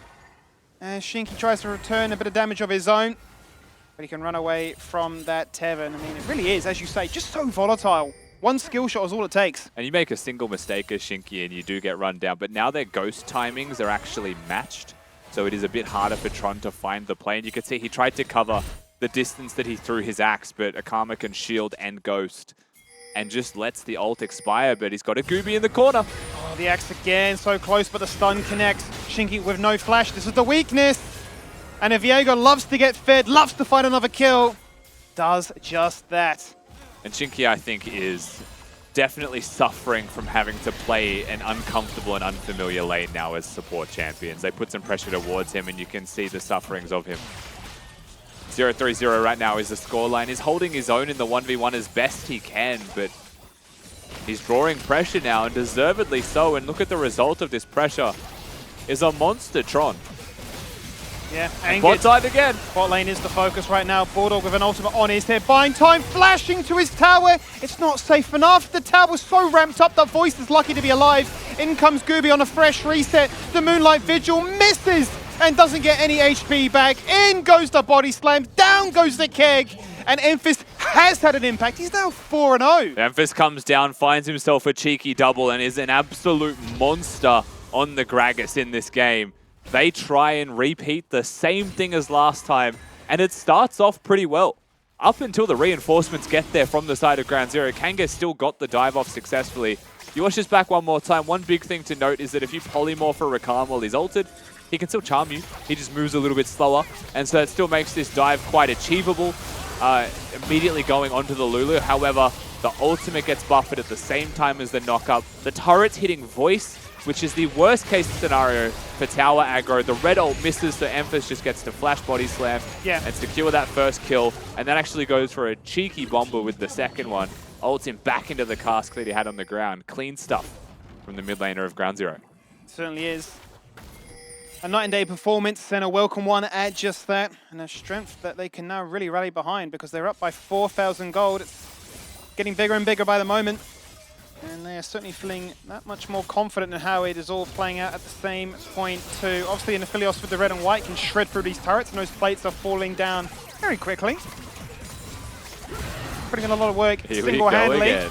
But here we go again, topside. You can't tether me, you can't shield, you can't run away. And it's a bit of a difference this time. Shinky's actually opting for the locket, but that's not enough. It's almost Gwen Light, isn't it? Immune, by the way. CC immune, by the way, is Olaf every time that he ults, and nothing that Shinky can do but run and dodge. You have to actually just run and dodge. I think the choice of going straight towards a support item like the Locket only makes him weaker in this 1v1, and we have to ask the question, can Akshan deal with Tron? Can Fighto deal with Tron on an Olaf this large? Because that's what's going to have to happen. And that is a no teleport Fighto as well. This game becomes so difficult for Kanga if Tron is unleashed in a side lane, and I think we can say that this is an unleashed Tron in a side lane. Yeah, we get flashbacks to the play he made in mid lane, right, where he just ran straight through and got a quad and said, well, we can't stop you. All the CC we have, it doesn't matter. We just need more damage. And it's not going to be coming anytime soon. He needs a fair few more minutes before that can certainly be realized. It's a full high five from Ground Zero here as well as they flip their lane assignments. They'll meet in the middle. Emphis comes towards bot lane. His focus right now is just going to be on safely clearing these waves. They actually bring the Jinx and the Lulu up very early. Just clear signs that we're looking for some kind of mid-priority to play towards sides, but they're also just going to push the wave and reset. Maybe they want to keep Tron isolated. Right? Maybe they want to actually keep him separated from the squad. Stridebreaker done. He can 1v1 anybody right now. It's a large boy. Yeah. That scoreboard certainly tells a pretty picture for them. And so just how devastating that lead is. And I mean, at this point now, you need to send more than just two, I'd say, to try and handle him. So he will just turn around and have a crack at both. And it probably can't be a Karma and a Wukong. No. Because they don't do anything. Not enough damage together. Yeah, not enough crowd control to stop an Olaf. You need damage, that's for sure. At this point, you probably need the Akshan involved, because at least if one person dies, he gets the revive back. Yeah, you also need that Ignite probably the most. Yeah. So, dangerous prospects ahead as Mayfan looking bottom. Emphis, the dive is on. It certainly is. What does he have available to him? No flash, and he is just going to die for free. Actually, a 1-for-1. And they get mid. They take those, and as you said, yeah, 4 members of Ground Zero remaining do go for the push in mid. Moonlight Vigil goes out with the blue weapon utilized. A bit of pad at this early stage, but certainly not enough for Ground Zero to feel too deterred. I think actually we should take a second to talk about this because it is on your screen. Jake, if you cast your mind way back to when he was competing with Order in the OPL, was a monster on Zaya Rakan. A large part of the reverse or the run through the gauntlet that they made was on the back of this Zaya Rakan bot lane. So the fact that he's able to comfortably pick that Rakan back up, I think bodes very positively for the side of Kanga and something to look forwards to as Mayfun has discovered what death looks like. Does he call Worth? I think he calls Worth. That was literally panic visualized. Oh, I have an assignment. Oh, I'm late. I'm dead. He has been backhanded. With the home guards, it just looks that much more dramatic. Jake looking for it. Oh, the body slam is really nice. Oh, the cask is nicely dodged away from, and in the Everfrost afterwards, Jake is demonstrating your point quite well there as to the proficiency on this champion. Not going to be able to find him, but it was his engage that did ultimately get cancelled. Herald to be summoned in bottom lane as well. Gooby already on Fido, so a half health Akshan before a fight starts. Almost less than half health. They're not going to be able to stop the charge. The question is what after? That is the question.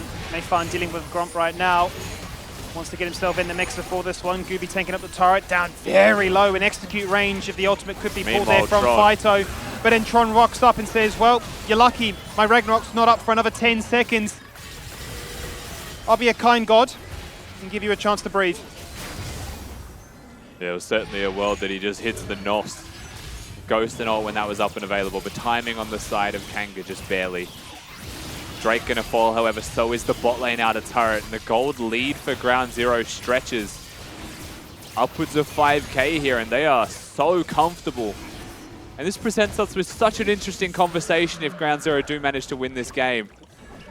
The back and forth nature of best of series, you can't help but feel excited about it, seeing them compete twice. Yeah. Where those best of ones, you would have walked away after game one and said, Kanga's the best team in the world. Ground Zero now looking good. It certainly is, and it just shows that level of, I suppose, yeah, the level of coordination, but just the ability to adapt on the fly, which is obviously taken away from us until we get into playoffs, which in some cases teams never get the luxury of experiencing. So this one is certainly teed up to be a banger even at the scoreboard, make it 1-for-1, but Tron is here. He's got the Stride Breaker, he's got the Ghost. He doesn't even need to use the ultimate. Fido is terrified and says, aha, I've beaten you with terrain. Oh, and the Jinx ultimate is just going to go wide. Fido, of course, showing Olaf what a flash looks like. Hasn't quite learned that ability himself. No, Olafs really do run that, except for Chippy's in game one running the Ghost Flash. Ground Zero Gooby about to find all of Kanga. Yeah, trying to bait them all in right now, and he's certainly done a good job at just doing that. 3 members going straight towards him. In goes Emphis. Same with Gooby, re-engaging on towards Mayfun, but the Cyclone is great there for the disengage. He jumps back in for number 2. Wild Growth on his head. Bulldog doing whatever he can to try and keep his team alive, but Emphis will die eventually. An explosive cast was not enough to cause chaos and cause separation more so than anything. It's death in the river, and it is favoring Kanga. Ghost used by Shinky here as well. He's actually going to be able to get the proc on. And Eiko has to flash, just overstaying their welcome. Genuinely, Ground Zero have no reason to be there. Tiptoeing at the edge of a fight against a Karma that can lock you down with Ghost is not the play. But Tron is here. Raid boss inbound. One target of mind, kill this Aphelios. I couldn't even finish my sentence, and the Aphelios was gone. The bot lane removed, and now hunting for a triple kill. Mid lane is where this Olaf really tends to shine. And, well, wherever he goes, they just win. And talk about overstaying your welcome. We talk about that with the extra potential kill for Ground Zero. Eiko having to flash away. Well, Shoes on the other foot this time. It is Kanga that get a nice fight, and they should be pretty happy with the result of that one, but choose to go for the push mid with full knowledge that the Olaf has just pushed in bottom and is free to move on the map. Gooby face checks here, finds them, but actually dashes away out of the Rakan knock-up. So it's fine for the moment. They don't have to take this play. Emphis, seeing a Cyclone from a Wukong, just gets himself knocked up instead. Uses the cask to get out, but just gets CC'd into CC and is locked down. Ground Zero choose to make this fight, and then Eiko here could leave. Can still leave. could still leave. But now this Q's connected, the Ghost of Karma is going to find you, has to flash, does not want to die. And at this point, you're looking at Olaf on the minimap, probably not pushing mid. You're probably not pushing mid. If at any point Kanga didn't think where is the Olaf, then I don't think they were thinking. Full stop. They might have autopiloted the turret. But they open the door, Tron comes in and just kicks them down. And exactly what Ground Zero needed. And I genuinely think at this point, Rusty, you can't ever kill this Olaf again. Because look at his itemization into the comp that Kanga had. Where's the AP damage come from? He does not die. Play the steel caps, death stance, working his way with the Warner's Mail now as well. He's just too strong. He also has a Lulu. Yeah. Everyone can be dead but Lulu and Tron, and I'm confident that they take at least 3. Baron was the bait. Fighter's going to have to come around the long way. He's just... No, it's gone. Ground Zero literally walk at them and say, you can't flank us. We'll bring the fight to you. Our start of the show will showcase why Olaf is good. In particular for us. Here he goes. And he's looking for more. He's not settling for that double kill. I flash away and a bit of HP there from Voice as he hits the Moonlight Vigil with the red weapon out. That's not going to stop him. Okay. I tell you what will though. No Bulldog there to assist him. That's exactly your point. And it brings the team back. Everyone's respawn. Teleports are going to be there from the Karma as well. So this Baron suddenly, Kanga might be looking at it like maybe we can contest. They just can't get there in time. And if nothing else, Tron shows that he can still bleed, but he buys enough space for a Baron buff to fall.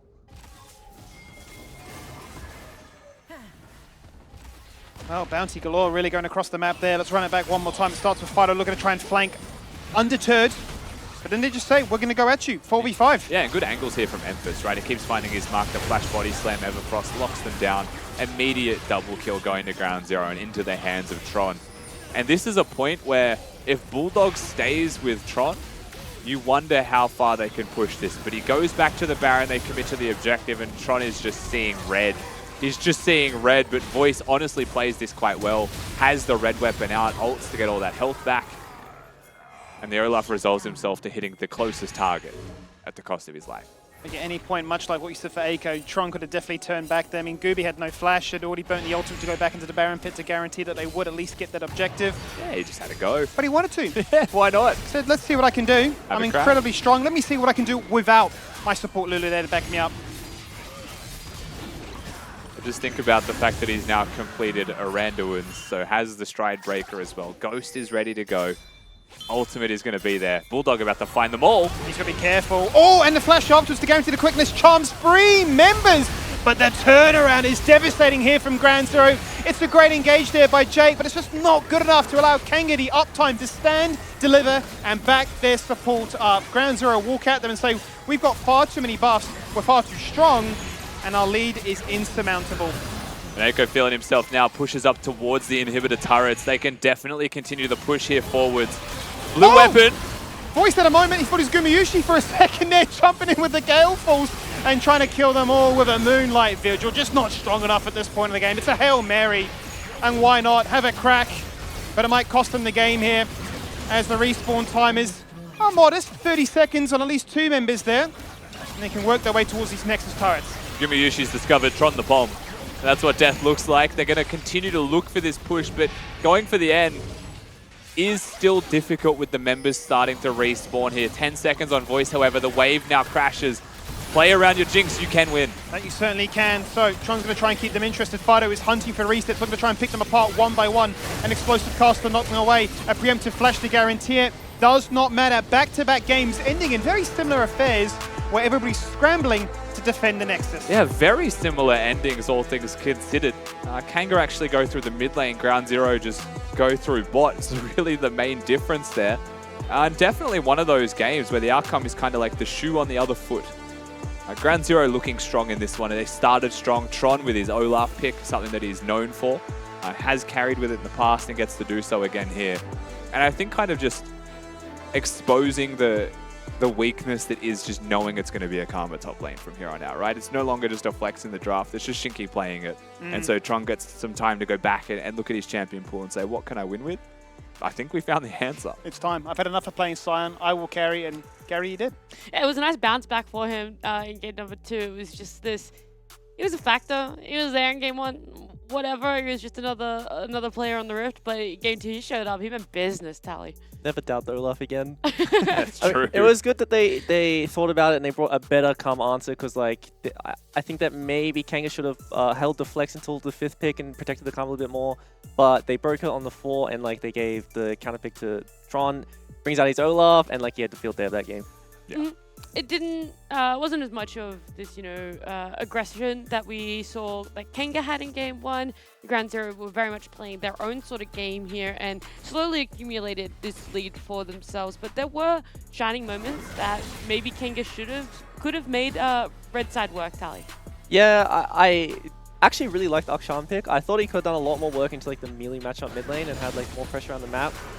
But you saw like this is a snowball of what Emphis and Goo were able to do early game. Like they got the kill on the Karma, they blew his Ghost, so then he doesn't have that available for Olaf, and he dies 1v1, which is really unfortunate. Fido was able to find some roams, but like yeah, as the Akshan, you want to have a really good early game.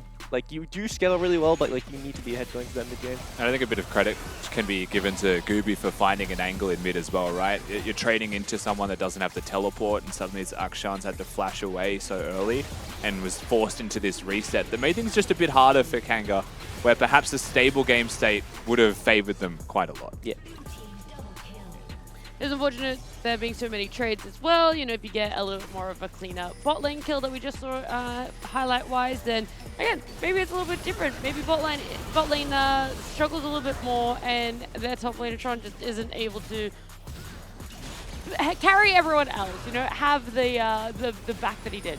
I think itemization is also the other thing that we mentioned towards the tail end of that draft, right? Oh, of that cast rather, where you know you've predominantly drafted a lot of attack damage. So it's rather easy to itemize into that. So if you're not snowballing, then you're just winning, or then you're losing on 2 separate fronts. And at that point, you know, we were saying you need at least 3 people to take down the Olaf. At that point, you probably needed the whole squad, especially with Lulu behind it. So it's a rough affair. Yeah, 1v9ing out there, and look at this gold difference. Just slowly but surely crept its way up there, all the way up until we saw the game end for them. Anything else that really stood out for you, Tally, that you quite liked, either on the side of Kanga despite their loss in game 2, or Ground Zero for bouncing back the way that they did? I think something interesting here is actually like a new change is that Fido went with the Rage Blade, which like does give them that little bit of extra AP damage because they were really lacking that since like their sole AP Karma was building support items. So like this is just like a little niche thing that like he was able to do because Tron is just stacking armor, and there's pretty much nothing they were able to do because of that. Yeah, they had to have magic damage to deal with it. I do like that idea, adding the on-hit magic damage from it, but unfortunately Tron was just so fed. It doesn't matter what you build, it just doesn't matter. It's an Olaf running you down. It is really hard once you get into that position to really do anything from it. But with seeing these two teams having played now, what's the most standout aspect? Like, how are you looking at them when we look towards the rest of what LCO Split it has in store for them? Yeah, you go for it. Yeah, go on. Go on, Skimmy. Say something. Yeah. He's going to talk. No, hold it, Skimmy. Sorry, mate. Too many words from you. We've actually got an interview ready. So, yeah, I think we got Tron. I think, yep. What up, man? How you feeling after that series? Yeah, quite alright, you know. A bit sad that we lost the game 1, but we knew where we went wrong, so we immediately fixed it, and we're quite happy with that. Do you want to shed some light for us on the panel here about what went wrong in game number 1 or the conversation that you had before you got into game 2? Pretty much, we just played bad. Yeah, I'm pretty sure that was just it. Hey, look, I mean, at least that's an easy fix, an easy solution. You knew that you were just playing bad. Fair enough. And like you picked up the Olaf and you've popped off this game. How come we're seeing so much Olaf in the LCO right now, whereas like it would be more seen as like a bot meta right now? I think Olaf is just a really slept-on champion. If you like see the angle to send that champion, I feel like you should do it nearly every time. I think it's quite literally unstoppable in the right game.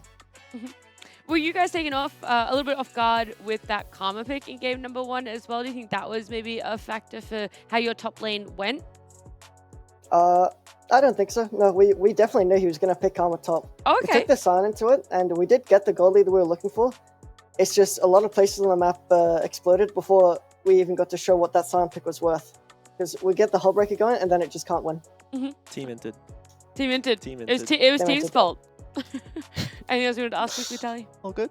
Awesome. Well, Tron, we'll let you go. A bit of a quick interview so you escaped our wrath this time round. But look, congrats on the 1-1. Thank you. See ya. I'm sure every team that draws is going to be thankful now because they've got like the shortest interviews. We're like, all right, in, out, 3 questions. We've got to move on. You know, there's the whole other team that we still have to talk to. That's actually a good point. It's also always good to hear from Tron because he's such a soft-spoken, like doesn't say much, but is always very blunt in what he does say. This is the opposite. This is like the big guy plays kitty champions versus small guy plays absolute like Viking. That's true, yeah. The duality of gamers. The absolute inverse there.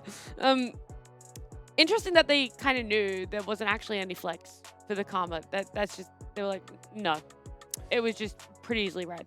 Yeah, I suppose you sort of look at metas gone by and what sort of really fit the bill in top lane. I think we've seen what likes of like Sorakas, Lulus, Karmas go by. I'm sure they would have had scrims and perhaps a little bit of solo queue experience as well and think, okay, realistically, what's he going to play that's going to be comfortable? And probably by process of elimination, it was just like, you know, yes, I am support autofill going into that position. I can just buff the team, we'll win that way.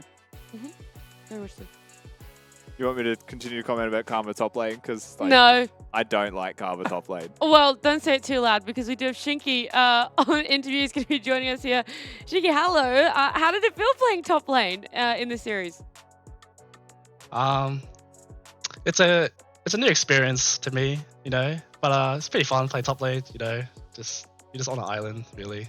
Maybe not the second game. I kind of got rolled the second game, but it's a pretty fun experience. Yeah, did you go back for the Karma in game number 2 because it worked pretty well for you in game 1? Or it was just this comfort where you're like, tried, true, it worked, please don't pick me anything else? I mean, it's a good pick. I just think Tron just, you know, took it personal, picked his Olaf, he just ran me down. So couldn't do much about that. Yeah, he had something to prove for sure. And with your role swap in the top lane, are you going to put your own spin on it with your champions, or do you think that you're more likely, as you go down the road, become a traditional top laner? I think for my playstyle, I think I'm going to be different compared to the other top laners, like the traditional, like, you know, bruises or like carries kind of stuff. I'll definitely be different, so like it's definitely like more flexible for my team as well. I could play like different like playstyle and like flex my champions as well. But yeah. Where did this role swap come about? Like, give us a little bit more on the back end and how you've been progressing, how you've been working on it, and what you think is like been a big growth for you in however time frame it has been for this. I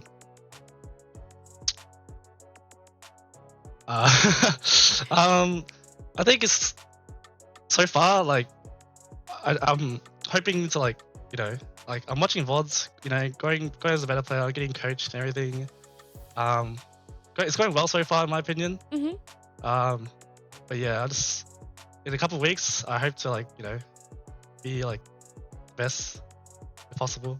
Yeah, of course. Well, look, we can put a pin in that question, and hopefully later down the line, as the split progresses, we'll be able to interview you again, and I can ask that question, and you know, you can give me an update on how it's been, and take note of everything that's going in the background, and yeah, we can have a bit of an update from you for there. But for now, Shiki, we'll say goodbye, and we'll say congrats again on the 1-1. All right, thank you.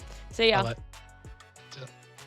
Tough position for him to be in. Roll swap, getting bombarded with all the questions about the roll swap. He's like, please. There's so much going on in my brain right now. Just on the back of copying a Tron Olaf. Yeah. Like, he's like, please, no more. Every time you ask him a question, he's still seeing Olaf. Like, how's he going to answer any question? Olaf right in front of him. He's like, so tough. Please, no more of it. MVP? And the series? Recency bias again from the voters. You reckon Tron? I'm going to go with Tron. Tron? Yeah.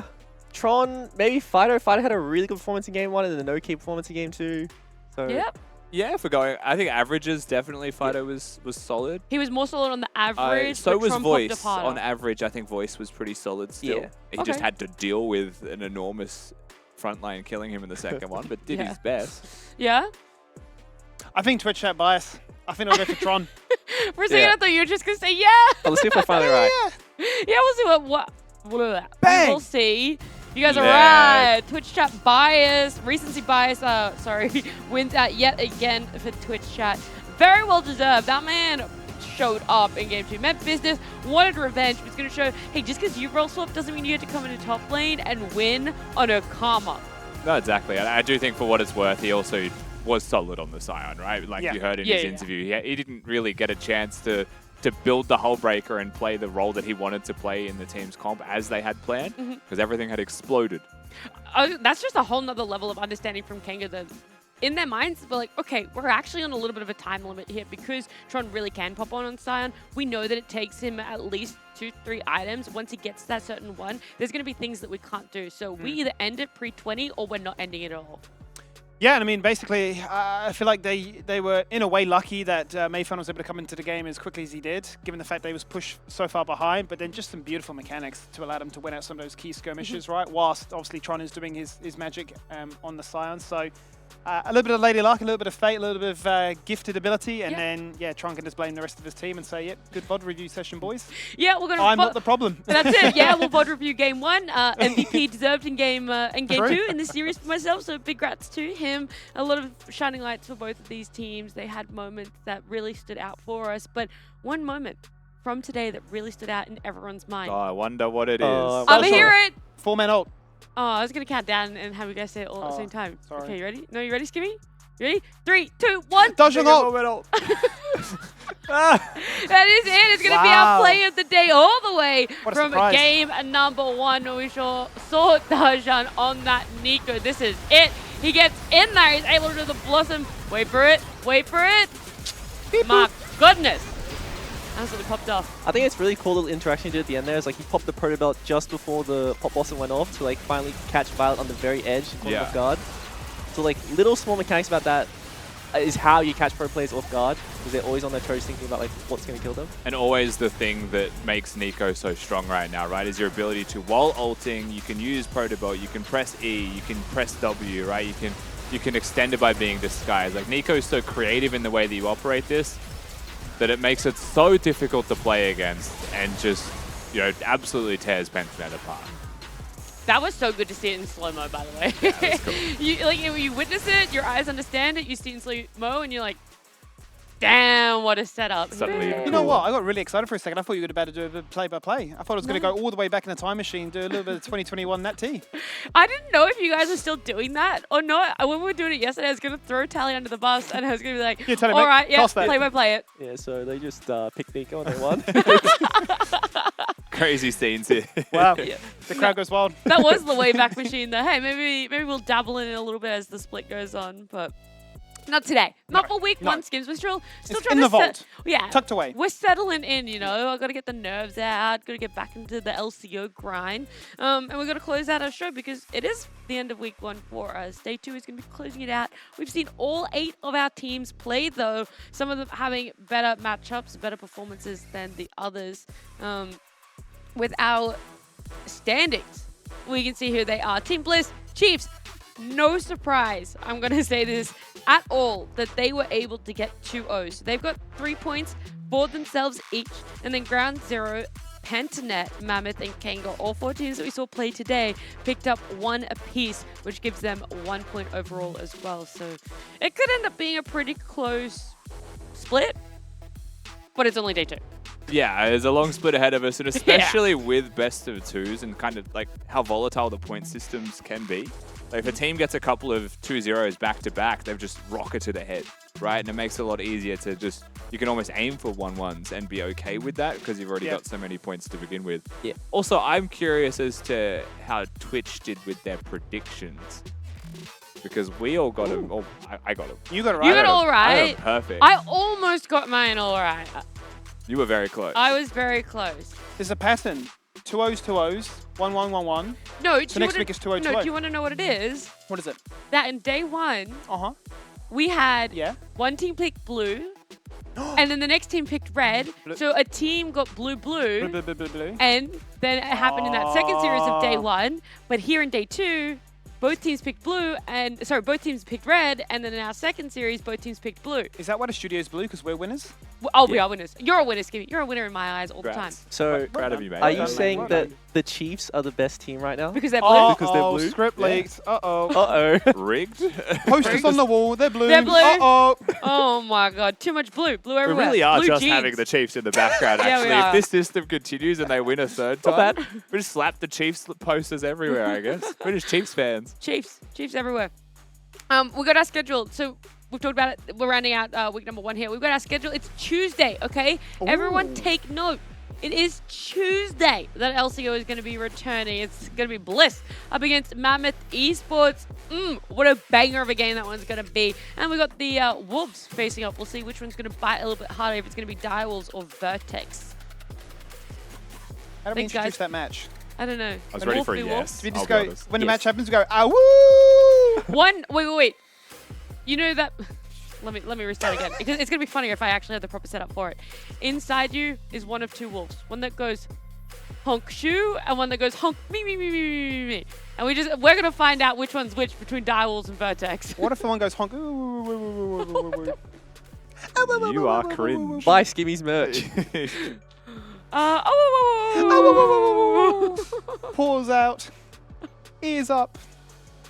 I can keep going. Oh, I'm waiting. We can be as cringe as you like. It's literally the end of the show. good. It is just waiting Guys on of my cringe. cue. This is what I'm here for. We Because are you just- see me smiling and he's just like, I'm so glad that Tally is here because we're on the same wavelength right now. We've just got two chaos people next to us. but he deals with me online. And he's like, well, at least I'm at home, so I can just mute the At least you cringe. can mute. He actually deafens himself, Oh, and he what? doesn't hear you at all, and he only deafens Production, talking I to need myself. to deafen Skimmy. When did I mute Discord? When did that happen? Never. No.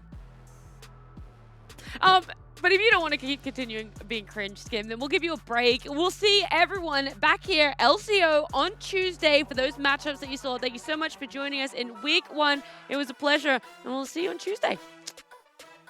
Woo.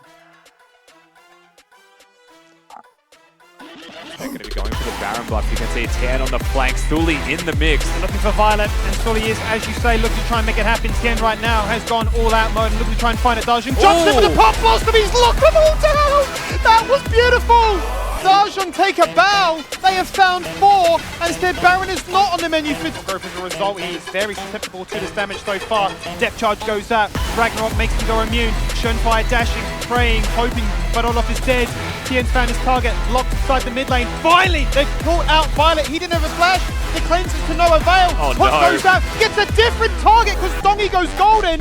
And it is, they slow him on down. In comes Dongy as a TG. He's a clone. cannon. Ready He's to a rock and cannon. roll. It's a minion, but it's moving so fast. He gets the kill. Disrespectfully dead. Make it 2. As Schönfire gets in on the action himself. Dajun is flanking from behind, but he doesn't know where he's going. He needs a nightlight. He's having nightmares. As there's a double kill there for Schönfire. This Nocturne with Shadow double can win digits this. is an absolute demon. The cross Zion Q not going to smash anyone but an Annie. There it is, there's the Yenny with the Tibbers on top of Fido's there, petrifying gaze, the instant rebuttal. Still searching for more action is what they can do. Is Shinky with an item advantage, he's able to get his kill down.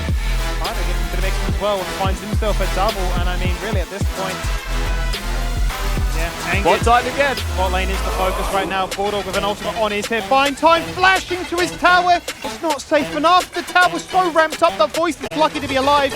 In comes Gooby on a fresh reset. The Moonlight Vigil misses and doesn't get any HP back. In goes the body slam, down goes the keg. And Emphis has had an impact. He's now